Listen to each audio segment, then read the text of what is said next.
జననేత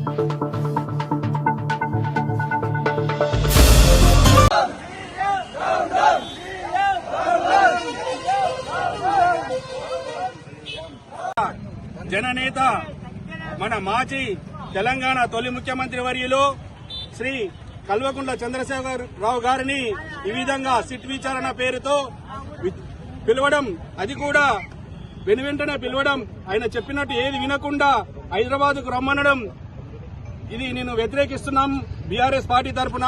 మీకు తెలిసిందే, కేసీఆర్ గారు మన తెలంగాణ ఉద్యమాన్ని ఉవ్వెత్తున లేపి తెలంగాణ రాష్ట్రాన్ని సాధించిన గొప్ప నాయకుడు. అంతేకాకుండా ప్రపంచం కూడా విస్తుపోయేలా మనం ఎప్పుడు కూడా కళ కూడా కనలేదు. మనకు 24 గంటల కరెంటు వస్తుందని కళ కూడా కనలేదు. అది కూడా సాధించిన గొప్ప నాయకుడు మా కేసీఆర్ గారు. అలాగే ఇంటింటికి నల్లా పెట్టి అందరికీ తాగునీటిని రోజుకి 2 పూటలా వదిలిన గొప్ప నాయకుడు మా కేసీఆర్ గారు. అంతేకాకుండా ప్రతి రైతాంగాన్ని రైతు బంధు ఇస్తూనే, పెట్టుబడి ఇస్తూనే కాకుండా సాగునీరు అందించి అన్ని రైతుల కష్టాలను తీర్చిన గొప్ప నాయకుడు మా కేసీఆర్ గారు. అలాంటి నాయకుడిని పట్టుకొని రేవంత్ రెడ్డి గారు ఒక గజ దొంగ, 50 లక్షల సుట్ కేసుతో దొరికిన గజ దొంగ ఈ రోజు సిట్ విచారణతో ఆయనను వేధించడం అనేది మేము తీవ్రంగా ఖండిస్తున్నామని తెలియజేస్తున్నాను. మీరు ఇదివరకు చూశారు, ఒకసారి హరీష్ రావు గారిని పిలిచారు, ఒక 2 రోజుల గ్యాప్ ఇచ్చి కేటీఆర్ గారిని పిలిచారు, మళ్ళీ అదే మా నాయకుడు సంతోష్ రావు గారిని పిలిచారు.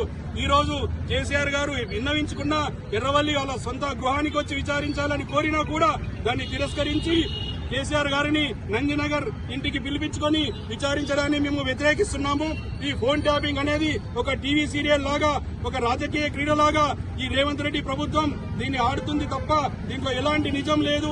ఇదివరకే హైకోర్టు, సుప్రీంకోర్టు తీర్పునిచ్చాయి. దీంట్లో ఈ ఫోన్ ట్యాపింగ్ విషయంలో ఎలాంటి పసలేదు అని కూడా చెప్పాయని నేను తెలియజేస్తున్నాను. ఇలా రాజకీయంగా అలా దర్యాప్తు సంస్థలను దుర్వినియోగం చేయడం ఈ రేవంత్ రెడ్డి ప్రభుత్వానికే చెల్లింది అని కూడా నేను తెలియజేస్తున్నాను. 2 సంవత్సరాల పైన అయింది అధికారంలోకి వచ్చి, ఎప్పుడు కూడా ఎలాంటి స్కీమ్ కూడా సరిగా నెరవేర్చలేని ఈ ముఖ్యమంత్రి, తాగునీటిని కూడా ఇవ్వలేని ఈ ముఖ్యమంత్రి, కరెంటును కూడా సరిగా ఇవ్వలేని ఈ ముఖ్యమంత్రి ఈ రోజు విచారణ పేరుతో ఇలా ప్రతిపక్ష నాయకులను వేధించడం అనేది ప్రజాస్వామ్యానికి ప్రమాదకరమని తెలియజేస్తున్నాను. వెనువెంటనే ఈ ఫోన్ ట్యాపింగ్ విచారణని ఆపివేసి ప్రజలకు ఇచ్చిన హామీలు నెరవేర్చే దాని మీద శ్రద్ధ పెట్టాలని కూడా నేను డిమాండ్ చేస్తున్నాను.